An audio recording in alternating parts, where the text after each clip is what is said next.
Hello. Onosato! Takayasu. Conflicted salt rays. Roll the salt, get in the ring.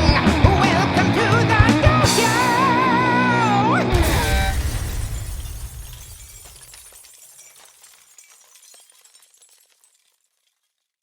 Hello and welcome to the Dohyo here on Mr. JWags channel. We are coming to you from the corner with the radiator here, ready to recap an amazing March basho. Now, if you are in New York City and you want to check out the cool stuff that goes on where I work, check out the Second City, New York. Right now, we have 2 shows running on our main stage and a plethora of student shows and secondary shows coming through the building. Check it out at secondscity.com. And as always, a huge thank you to our patrons over at the Patreon. If you haven't checked it out, it's a lot of fun. There's going to be a patrons-only Hagaki-oi about 10 days after this is wrapped, and you're only going to get that if you're on the Patreon. Subscriptions start at only $5 a month. Check it out below. We'd love to see you there. All right, that was a heck of a March basho. Got some thoughts. Okay, so, as predicted, Onosato wins his 3rd Yusho, his first Yusho at Ozeki, and is now on an official Yokozuna run. But the story is really, it's Takayasu. Yeah, Maegashira 4 Takayasu gets his 9th June Yusho without a Yusho. Oh, this one really hurt. You see, last basho, I got a lot of the predictions wrong, but I was very happy to be wrong about them. This basho, I seemed to get a lot of the predictions right, but I was way less happy about it. In fact, this has happened so many times with Takayasu, we did like a little bonus episode about it. Check it out. Unfortunately, it still holds up. Now, he just turned 35. Perhaps there is a 10th June Yusho run left in that back. I hope so. I'm certainly not going to write off Takayasu again. And heck, he has gotten the June Yusho in 3 of the last 4 March basho, so I guess, see you next spring? I mean, once again, Takayasu is telling us who he is. An excellent rikishi with an exceptional sumo spirit who just seems just fundamentally incapable of performing his best sumo when it is needed the most. And in case you were wondering, our 2nd place active rikishi with the most June Yusho without a championship, Takanosho with 3. Okay, now back to Onosato. 3rd Yusho, first at Ozeki, which means he is now on a Yokozuna run. So yes, he only got 12 instead of the 13 I expected. Yes, he's still making a few rookie mistakes per basho, and yes, he is a little pull-happy for my tastes. But, unlike in January and last November, it seems like he got away with most of his mistakes this time. And frankly, I think he looked sloppier in a couple of his wins than he did in his losses. Okay, but that being said, when this man is on his game, he is impressive. He has shown an absolute gift for, number 1, being able to create forward momentum without leaning forward and overcommitting too much. He seems to be perfectly able to maintain that sort of center balance at speed and under duress. And like his Oyakato, the former Kiseno Sato, he seems to have the gift of being able to cut the ring in half with every step, forcing his opponent out of the ring. Or as I like to call it, polite bouncer sumo. So I know Onosato's been around for a little bit, but we need to just remind ourselves what he is doing is not normal business in sumo. He's only 24. He has just completed his 12th basho in professional sumo, and 3 of those have been Makauchi Yusho, which means 25% of all of his tournaments in professional sumo have been Makauchi Yusho. 25%.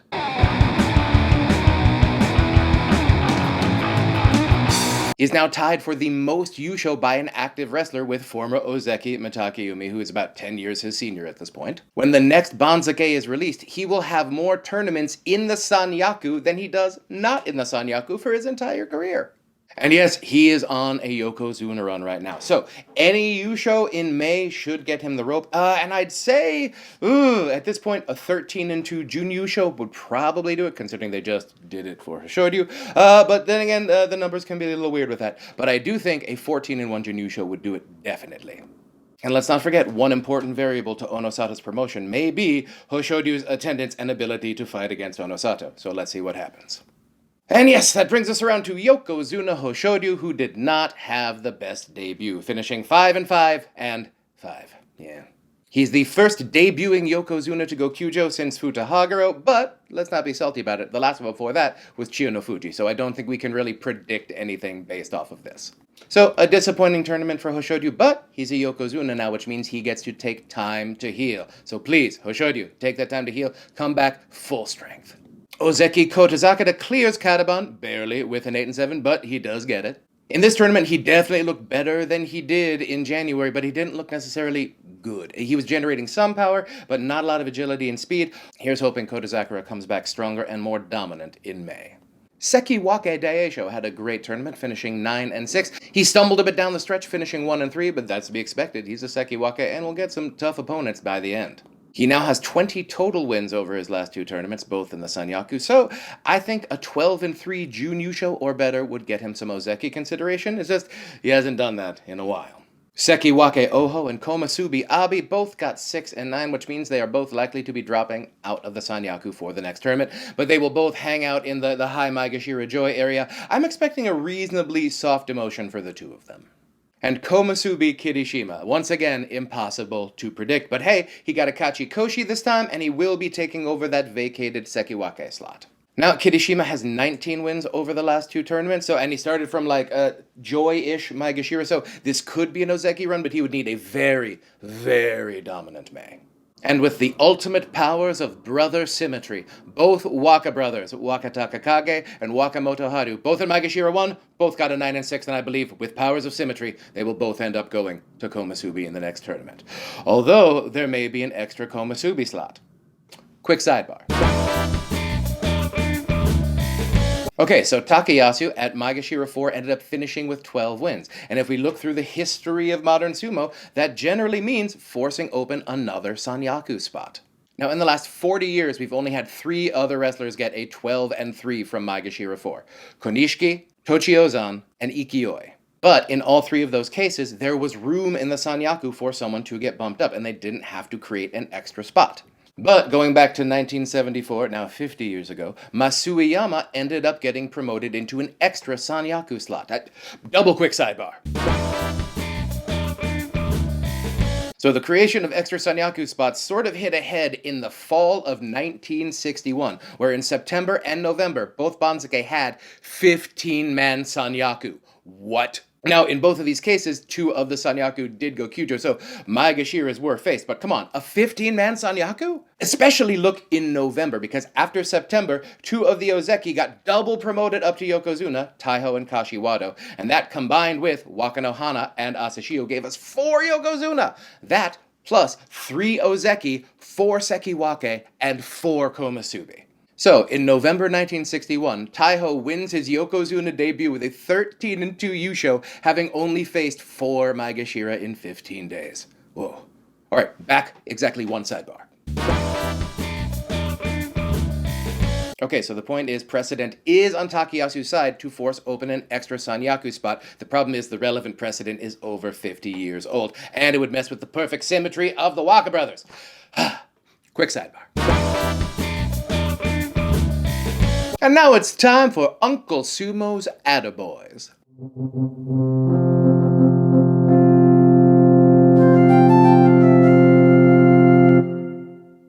Of course, Uncle Sumo's Attaboys is a recurring segment where we look at the wrestlers who maybe didn't get all the headlines but still deserve a little extra attaboy for a job well done. Starting off with Maegashira 15, Aonishiki. Oh, this guy absolutely slayed his Makauchi debut. Alright, so Aonishiki has blown away even my very positive predictions of how he would do. I was expecting 9 wins, he went 11 and 4, he was a contender, got a Kanto show, all in his debut, and on day 15, he turned 21. Great tournament, come on. Also finishing 11 and 4, Maegashira 14, Chura no Umi. And this one was a little more impressive than it looked, as 6 of his last 7 matches were against wrestlers who finished with 9 or more wins. He had a very tough schedule and ended up winning heavily down the stretch when promoted. Attaboy Chura no Umi. I'd expect both Aonishi and Chura no Umi to be living in sort of like the sub-Joy Maegashira in the next Banshake. Maegashira 7, Tamawashi, the man is 40, got 10 wins, he's gonna be in the Joy next tournament. What do you want from me? Attaboy. Maegashira 12, Onokatsu, a 10 and 5. It's his best tournament ever in Makauchi, and I expect him to keep improving for the rest of the year. Maegashira 18, Toki Hayate, 10 and 5 from the very lowest rank on the Makauchi Bansuke, one that might not be there next time. He's 28, this was his 4th tournament in Makauchi and his very first Kachikoshi. Good on you, buddy. Maegashira 9, Haku Oho. He got a 9 and 6 fighting at his highest rank. And he lost a couple of matches, it seemed, based on some rookie mistakes, including a Henka. But the point is, even with these rookie mistakes, he's still got a winning record at his highest rank. The shoulder is looking healed, and I'm very, very excited about Hakuoho's future. Only 21. Maegashira 13, Shishi, finished 9-6 despite the fact he also got promoted heavily down the stretch, even defeating Maegashira 1 Wakamoto Haru. Now, I don't see Shishi as having like a huge high ceiling. He is not a very agile human, but he is huge and he is strong, and that will get him pretty far. Attaboy, Shishi. Makushita 28, Hoshoryu has just won the Makushita Yusho with a 7-0. Now, Hoshoryu has been around for a while. He's 28, but it seems now, in his second major injury comeback, he seems to have hit his groove. He's been looking very good for the past few basho. Ended up with the Makushita Yusho this time. Hopefully he will be in Judio very soon. Along with our next attaboy, Makushita 30, Enho, finished with a 6-1. Now, this will not get him up to Judio, but I bet this will get him up to like Makushita 11, maybe even higher. So I think we will see Enho in Judio by the end of the year. Attaboy. And our final attaboy, Sandanme 21, Asanoyama. Yes, that Asanoyama, former champion, former Ozeki. He's down in Sandanme, making his second comeback all the way up from the lower divisions, and he started as well as you can. 7-0 Sandanme Yusho. He should be up in High Makushita next Bansuke. Attaboy. And now it's time for the recurring segment, Worried, where we look at wrestlers who did not have a great basho, and we discuss whether or not we are worried about the future of their careers. I am not worried about our top 3 finishers from January, all of whom got losing records in this tournament. I mean, looking at Hoshoryu, like my best case scenario for Hoshoryu has not substantially changed because of one tournament off with a bad elbow. I mean, I think he's going to make it to 30 at the rank, and I think he's going to finish his career with somewhere between 5 and 10 Yusho. A very solid Yokozuna career. He has 2 big advantages right now. Number 1, he just became a Yokozuna, which means he has the prerogative to take off the time he needs to get healthy. Corollary to that, our last 4 Yokozuna took a lot of time off, so they'll be patient with Hoshoryu. He is not a burger, he's a brisket. Take the time. Let the man cook. Sekiwake Oho, I'm not worried, although this was one of the few predictions I got wrong, so, oh yeah, drop it. JWags was wrong. I think we will see Oho back up in the Sanyaku reasonably fast. He didn't look hurt, he just looked a little overmatched. This just seems to be how Oho rolls. Once he hits a new ceiling, he takes a couple tournaments to sort of like regather himself and like be fully ready to go at that rank. I mean, that's not really great for Ozeki chances in the future, but hopefully this is going to iron itself out into a nice consistency up at the high Maegashira, lower Sanyaku level. And Maegashira 5, Kinbozan. Okay, I'm not worried about Kinbozan because I don't think he's like hurt, but I also don't think he's going to be a Sanyaku regular. He's showing us who he is. I think he's a guy who, because of his style of pushing and thrusting, he's going to have the occasional amazing breakout tournament, but I don't see him as quite like an Avi level pusher and thruster where he's going to be hanging up in the Sanyaku top of the joy regularly. So yeah, not worried, but I think his true talent level is somewhere between like Maegashira 7 and 12. And Maegashira 6, Takeru Fuji. Now, there was some online chatter that people were a little worried about him, as this is the first time he has not won 10 wins in a 15-day tournament. Again, we say, calm down. He did lose his last 4 matches, 2 of them to Maegashira, and yes, he is wrestling at his highest rank. He's going to be 26 before the next tournament, but he doesn't have that much Makuuchi experience. So right now, I still think he's just getting some reps under his belt to be able to face these high rankers and get to know their style.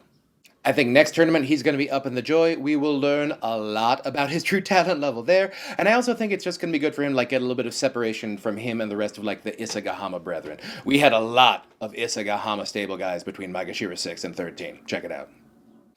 And speaking of Isagahama, I am worried about Maegashira 8 Atami Fuji.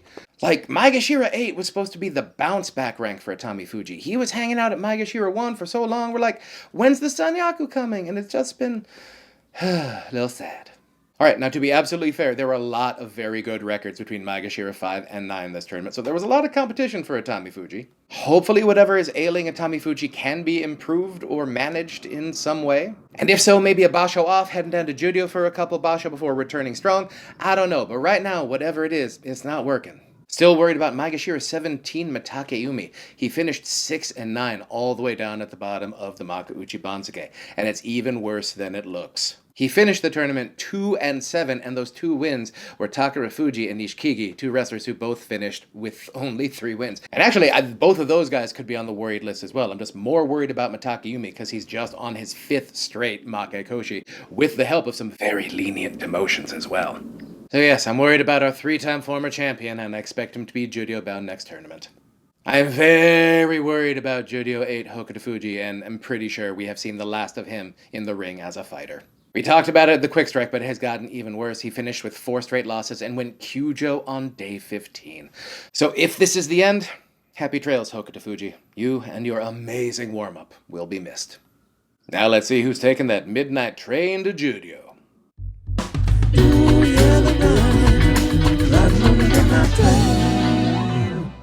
This promotion-demotion picture, there's going to be a lot of people involved, but I think it's going to be fairly clear where the cutoff is going to be. And remember, Maegashira 18 East is likely gone, so I'm treating 17 West as the cutoff right now. So it looks like we have 6 wrestlers who have earned demotion down into Judio. Maegashira 13, Nishiki Fuji, had 0 wins and a Kyujo, he'll be going down. Maegashira 17, Shidokuma, 5 wins. Maegashira 12, Takara Fuji, only 3 wins. Maegashira 17, we just talked about, Matakayumi, 6 wins. Maegashira 16, Asakoryu with 6 wins. And Maegashira 10, Nishikigi with 3.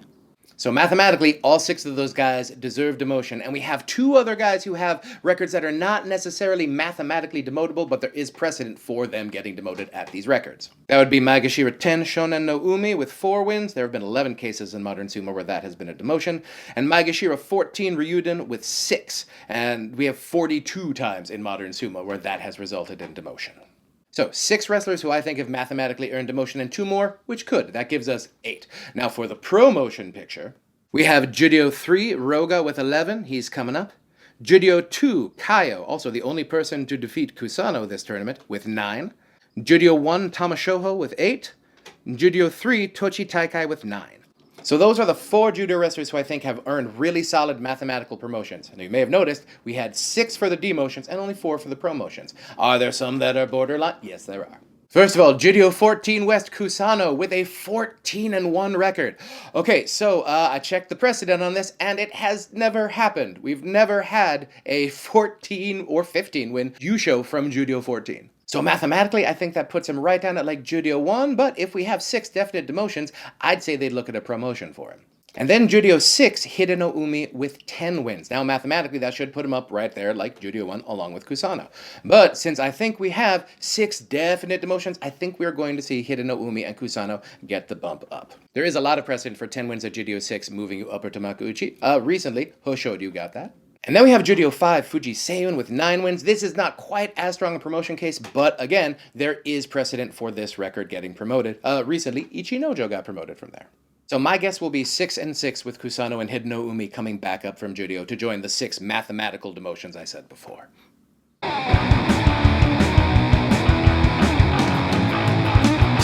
One of the main differences in sumo over the last 25 years is that wrestlers are sticking around longer and thriving longer into their 30s. I mean, look at a guy like Wakamoto Haru. We figure this guy's been a Sanyaku regular for a while. Well, he's been on the Sanyaku for 10 basho, but remember he made his Makuuchi debut at 28. Wrestlers who feel like they should be past their peak physically are suddenly making these runs up to their highest ever ranks, guys like Chiyoshoma and Ichi Yamamoto. And we have guys like Takayasu who are still getting Jun Yusho runs up at 35. So the older generations are sticking around longer, which means the younger generations have to fight harder to work their way through. Which means we should be extra special excited when guys like Onosato show up. Again, this is not normal. He's 24. He's a year and 2 weeks younger than Hoshoryu, but he already has more Yusho than him. In fact, he has 3 Yusho out of the past 6, something Hoshoryu's never done. In fact, it hasn't been done since Terunofuji, and before him, Hakuho. Seems like pretty good company, yes? So here's this amazing sumo prodigy, and all anyone, including me, seems to want to talk about is the things he needs to improve on. Think about that. Short of a Takanohana-esque run of bad Yusho luck, Onosato will be at Yokozuna by this time next year. But for Onosato to make the jump from Yokozuna to true alpha dog, he does need to improve. He needs another year of good health up at the top of the Banzuke to just sort of get his feet under him and get used to facing all of these opponents. Fortunately, rookie mistakes are the things you can coach away, but you can't coach into a person having this size, this agility, this balance. These are all innate. And if you look at a guy like Shishi, you know that this is not a natural thing for a wrestler to have. The scariest thing is that there is clear evidence that he is learning and he is getting better. He's taken 3 of his last 4 from Kota Sakura after starting very poorly against him, and he got his very first win against Takayasu at the best possible moment. So to become an alpha dog, he needs health, reps, and he needs to beat the guy who's already there. He's only 1 in 5 against Hoshoryu. And now Hoshoryu, for his part, he just needs to get healthy. He has been promoted to Yokozuna. He is a living, performing Hall of Famer, and the expectations are high. Personally, I'd love to see him take a few basho right now to get 100% healthy, so that way we can see a Yokozuna Hoshoryu flourishing in his 30s. Sumo is defined by its alpha dogs and by its rivalries, and I think we have a doozy of a rivalry brewing right now. The next few years of Sumo's history will be defined by whose Sumo can reign supreme. So, who would you rather get in the ring with? The Hungry Tiger or the world's fastest wall? Thank you for joining us here on the Dohyo. Please like, subscribe, and comment if you haven't yet. I promise this all helps support the show, and it's free. And if some of you have $5 a month rattling around your pocket, we'd love to see you at the Patreon. We have so much fun over there, and remember, we're going to get a patrons-only Hagaki-oi coming up in a couple weeks. So everyone stay tuned. We have the Teru Butte coming up. It sort of turned into like a sequel to the Yokozuna Kyujo episode, so I'm rewriting it and doing some extra charts. You're not going to want to miss that one, so stick around for that. And everyone, stay safe, stay strong, stay healthy, and I will see you next time on the Dohyo.